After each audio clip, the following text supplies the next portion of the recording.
ಸಾಕಷ್ಟು ಕಡೆ ಕಾಂಕ್ರೀಟೀಕರಣ ಆಗ್ತಾ ಇದ್ದು ತುಂಬ ಹಳೆಯ ಗಿಡ ಮರಗಳನ್ನೆಲ್ಲ ನಾವು ಕತ್ತರಿಸಿ ತೆಗೆದು ಅಲ್ಲಿಯ ಕೊಳವನ್ನು ಮುಚ್ಚಿಸಿ ಅಲ್ಲಿ ಕಾಂಕ್ರೀಟೀಕರಣ ಮಾಡ್ತಾ ಇರುವಂಥ ಒಂದು ಕಾಲಘಟ್ಟದಲ್ಲಿ ನಾವಿದ್ದೇವೆ.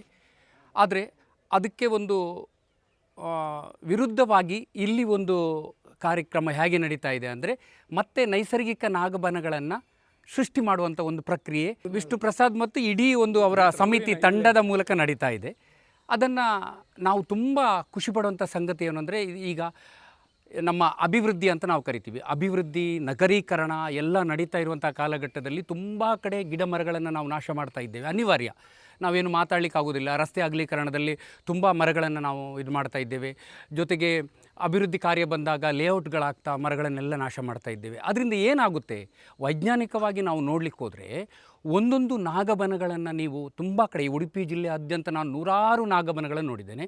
5ರಿಂದ 50 ಸೆಂಟ್ಸ್ವರೆಗಿನ ನಾಗಬನಗಳಲ್ಲಿ ಎಷ್ಟು ಪ್ರಭೇದದ ಮರಗಳಿರ್ತವೆ, ಆ ನಾಗಬನಗಳು ಇರುವಂಥ ಸುತ್ತದ ಪರಿಸರ ಎಷ್ಟು ಸಮೃದ್ಧವಾಗಿ ಆರೋಗ್ಯಪೂರ್ಣವಾಗಿ ಇದೆ ಅನ್ನೋದನ್ನು ನಾವು ಗಮನಿಸ್ಕೊಂಡಿದ್ದೇವೆ. ಅಲ್ಲಿಯ ಇಡೀ ವಾಯುಮಾಲಿನ್ಯ ಇರೋದಿಲ್ಲ, ಆ ಗಾಳಿಯ ಉಷ್ಣಾಂಶ ಕಂಪ್ಲೀಟ್ ಕಡಿಮೆ ಆಗಿರ್ತದೆ.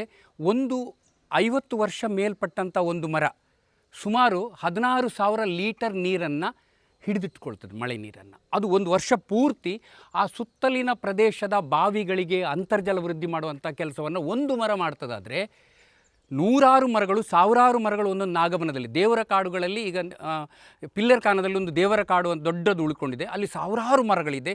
ಎಷ್ಟು ಸಾವಿರ ಲೀಟರ್ ನೀರನ್ನು ಅವುಗಳು ಉಳಿಸ್ಕೊಳ್ಬೋದು.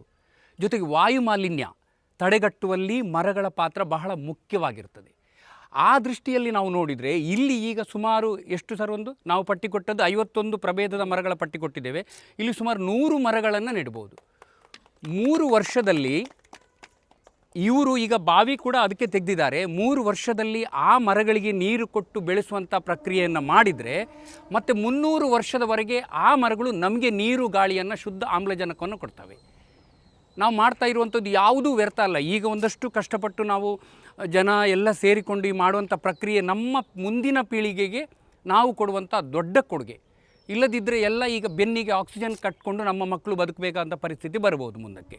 ಹಾಗಾಗಬಾರ್ದು ಅಂತೇಳಿದರೆ ಈ ಪರಿಸರದ ಇಷ್ಟು ನಾವು ಗಿಡಗಳನ್ನು ನೆಟ್ಟ ಜಾಗದಲ್ಲಿ ಇನ್ನು ಮುಂದಕ್ಕೆ ನೋಡಿ ಎಲ್ಲ ಸಮೃದ್ಧವಾಗಿ ಇರ್ತದೆ. ಗಾಳಿ, ನೀರು, ಎಲ್ಲ ವ್ಯವಸ್ಥೆ, ಮಾನಸಿಕ ಸ್ಥಿತಿ ಮನುಷ್ಯರದ್ದು ತುಂಬ ಅಧ್ಯಯನ ಆಗಿದೆ. ಮರಗಳಿಂದ ಮನುಷ್ಯನಿಗೆ ಏನೆಲ್ಲ ಉಪಯೋಗ ಇದೆ ಅನ್ನೋದು ವಿಶ್ವದಾದ್ಯಂತ ಅನೇಕ ದೇಶಗಳು ಅಧ್ಯಯನ ಮಾಡಿವೆ. ಅದರಲ್ಲಿ ಎಲ್ಲ ಒಳ್ಳೆಯ ಪರಿಣಾಮನೇ ಬಂದಿದೆ. ಮಾನಸಿಕ ಸಮಸ್ಯೆ ಕೂಡ ನಾಗಬನಗಳಲ್ಲಿ ಒಳಗೆ ಹೋಗಿ ನೀವು 5ರಿಂದ 10 ನಿಮಿಷ ನೈಸರ್ಗಿಕ ನಾಗಬನದ ಒಳಗೆ ಹೋಗಿ ಒಂದು 5ರಿಂದ 10 ನಿಮಿಷ ಇದ್ದುಬಿಡಿ. ಸಿಟಿಯಿಂದ ನೀವು ಯಾವುದೋ ಒಂದು ನಗರದಿಂದ ಅಲ್ಲಿಗೆ ಹೋಗಿ ಆ ನಾಗಬನದ ಒಳಗೆ ಪ್ರವೇಶ ಮಾಡುವಾಗ ಅಲ್ಲಿ ಒಂದು ಭಕ್ತಿಭಾವ ಇರ್ತದೆ. ಸಾಧ್ಯ ಆದರೆ ಅದರ ಜೊತೆಗೆ ಒಳಗೆ ಹೋಗಿ ಒಂದು 5 ನಿಮಿಷ 10 ನಿಮಿಷ ಕೂತ್ಕೊಳ್ಳಿ. ನಿಮಗೇ ಗೊತ್ತಿಲ್ಲದೆ ನಮ್ಮ ಮಾನಸಿಕ ಸ್ಥಿತಿ, ಒತ್ತಡ, ಯಾತನೆಗಳು ಕಡಿಮೆ ಆದ ದಾಖಲೆ ಸ್ವತಃ ನಾನು ಅನುಭವ ಮಾಡಿದ್ದೇನೆ. ಹಾಗಾಗಿ ಅವಿನಾಶು, ರವಿರಾಜ್ ಸರು ಅವರೆಲ್ಲ ನಾನು ಜೊತೆಯಲ್ಲಿರುವಾಗ ಕಾಡುಗಳ ಒಳಗೆ ಹೋಗಿ ಕೂತ್ಕೊಳ್ಳುವಂಥದ್ದು ಮಾಡಿ ಅಲ್ಲಿಯ ಅನುಭವ ಪಡೀಲಿಕ್ಕೆ ಸಾಧ್ಯ ಇದೆ. ಇವೆಲ್ಲ ನಮ್ಮನ್ನು ರಕ್ಷಣೆ ಮಾಡುವಂಥ ಜೀವವರ್ಗಗಳು. ಈಗ ನೀವು ಅಷ್ಟು ಮರಗಳನ್ನು ನೆಟ್ಟರೆ, ಮರಗಳನ್ನು ನೆಟ್ಟ ನಂತರ ಇಲ್ಲಿ ಬೇರೊಂದು ವ್ಯವಸ್ಥೆ ನಡೀತದೆ. ಅನೇಕ ರೀತಿಯ ಕ್ರಿಮಿಕೀಟಗಳು, ಕಾಡು ಪ್ರಾಣಿಗಳು ಇಲ್ಲಿ ವಾಸ ಮಾಡಲಿಕ್ಕೆ ನಾವು ಒಂದು ವಾಸಸ್ಥಾನವನ್ನು ಕಲ್ಪಿಸ್ತೀವಿ. ಅದರ ಜೊತೆಗೆ ನಮ್ಮ ಆರಾಧನೆಗಳು ಸಮೃದ್ಧವಾಗಿ ನಡಿಬಹುದು. ಆದರೆ ಪರಿಸರವನ್ನು ಅಥವಾ ಆ ಮರಗಿಡಗಳನ್ನು ಉಳಿಸ್ಕೊಂಡು ನಾವು ನಮ್ಮ ನಾಗಾರಾಧನೆಯನ್ನು ಮಾಡಿದರೆ ಅದು ನಿಜವಾಗಿ ಅರ್ಥಪೂರ್ಣ ಅಂತ ಹೇಳಲಿಕ್ಕೆ ಇಷ್ಟಪಡ್ತೇನೆ. ರೆಂಜೆ ಇದೆ, ಸುರಗಿ, ಹಾಲೆ ಮರ, ಕರಿಮಾರು, ಬೋಗಿ, ಆಲ, ಅಶ್ವತ್ಥ, ನೇರಳೆ, ಬೈನೆ, ತಾಳೆ, ಜಾರಿಗೆ, ಹೆಬ್ಬಲಸು, ಪಲ್ಲೆಕಾಯಿ, ಬಳ್ಳಿ.